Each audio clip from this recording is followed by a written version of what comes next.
Today is the 2010 Louisiana Seafood Soiree.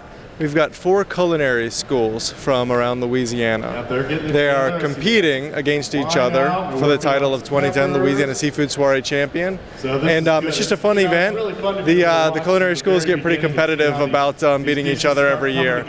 We've got a new school this year, Nicholls State, the John Folse Culinary Institute's a new competitor this year. And they look like they're pretty into competing this year. In previous year, it was the alligator soiree, and we used only alligator meat. This year, we opened it up to all seafood, especially just due to the oil spill this year with kind of the impact on all fisheries. So it's opened up to any Louisiana seafood that they wanted to use. And what are the guidelines, and how do the schools get to compete here? We invite all of the culinary schools in the state. Anybody that wants to compete can compete, so there's no cook-off or anything that's really a challenge to get here. You just have to want to participate, and you're welcome to join. We've got spots for 8 teams, so we're hoping to grow it a little bigger and a little bigger each year. It's important to have our young chefs involved in competitions like this because they are our future chefs. These are the guys that are going to be taking the Emeril Lagasse's place, the John Besh's place, the Chris Lusk's place, all these outstanding chefs that we have now. We've got to groom those guys. Let's get them in the limelight. Let's let them be good spokesmen for our seafood. Let's kind of train them to get that Louisiana seafood coming out of their lips as much as possible. So we're kind of training them for that now. John Folse Culinary Institute, Nicholls State. First plates to go to the judges.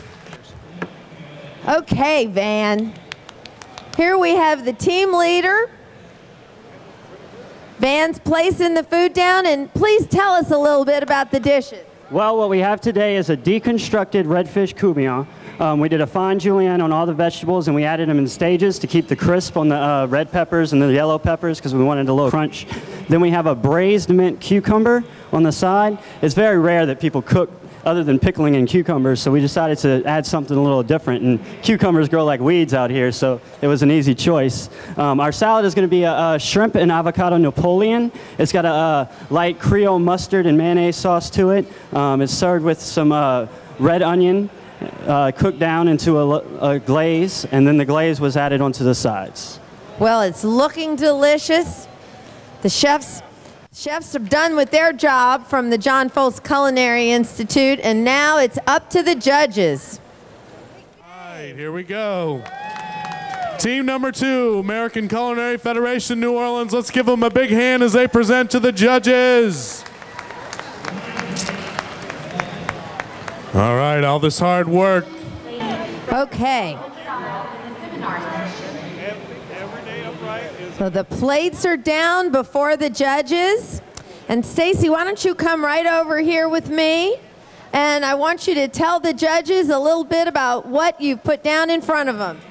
All right, today for our appetizer, we did seafood cheesecake, and that's breaded with toasted pecans and panko. We baked them off first to make them nice and firm, and then a little bit of flash fry just for that texture. It's served with an orange pepper jelly. That's in the bottom. For our entree, we have a crab meat crepe that was with jumbo lump Louisiana crab meat. We tossed it in a thyme beurre blanc and topped it on the crepes with crab boil hollandaise and fresh asparagus.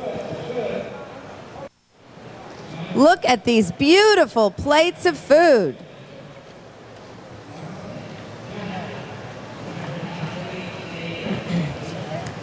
Okay, Amaris, come on over here and talk to everybody about what you just put down.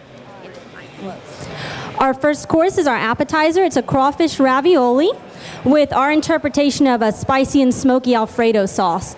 We've garnished it with corn mock choux and fried soft shell crawfish, and that's a little fried chive on top, perfectly edible. And your entree is redfish scallops served in the scallop shell with a merlaton slaw. And the sauce for that we call Deary sauce. We've reinvented a New Orleans style barbecue shrimp sauce by adding a little cream to it. And Ryan Deary came up with that, so we call it Deary sauce. And with the polenta, we have a roasted red pepper coulis.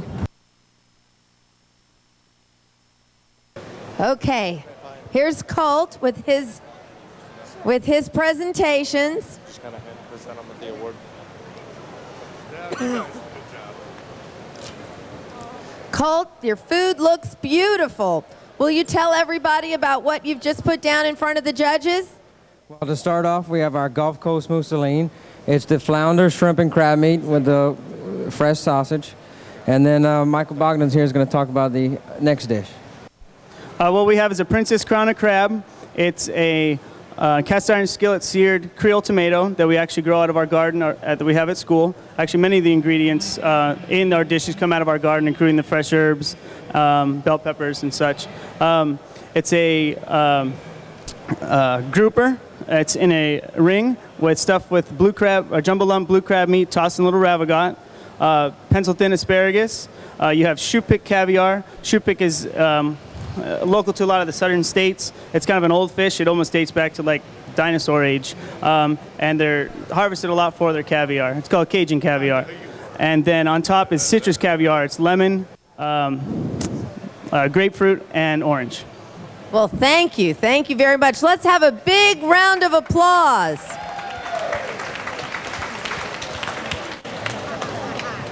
We had 4 outstanding schools competing this year.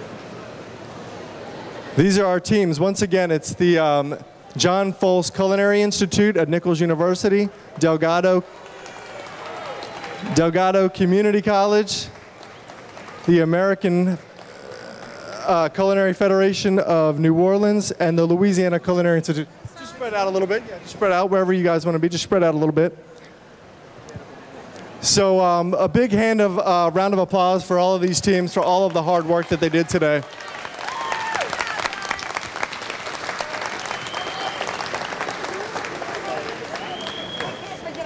So we had a bit of an unusual event this year, which has never happened before. We've never had a tie for any of these Louisiana Seafood Soirees.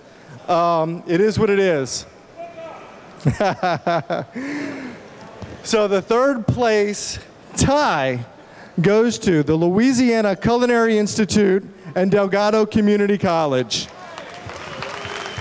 For third place, we thank you guys so much. It was a tie. And I can tell you that the margin of error between first, second, and third was a handful of points. So you all did outstanding. We've got 1 third place trophy, so we're going to have another one made. We apologize for that. That's something we can't plan for. The second place winner of the Louisiana Seafood Soiree of 2010 goes to the John Folse Culinary Institute at Nicholls University. Leaving first place, the American Culinary Federation of New Orleans, the 2010 champion of the Louisiana Seafood Soiree. Congratulations, everyone. After so much hard work and dedication from all of our team, we pulled it off. We did it. We took first. There's nothing more gratifying than all of our hard work to be appreciated the way that it was. It was a great day, a great day. So are you glad that you continue to come back every year? That's what I told him. I was like, okay, I've slowly moved up each year. It was fourth place and then third place. We skipped second and went straight for first this year. So it's awesome. Ask for local seafood. Ask if it's Louisiana seafood. If you're shopping locally, our fishermen depend on that one ask. Right now, we've lost a lot of market share to imported seafood, and as we recover from this oil spill and the brand perception that's going to be tarnished for several years, we can rebound more quickly if people start asking for Louisiana seafood. Have confidence in all of the testing that's being done now. Federal and state authorities are testing our seafood more than ever, so we ask that you trust those test results and ask for Louisiana seafood.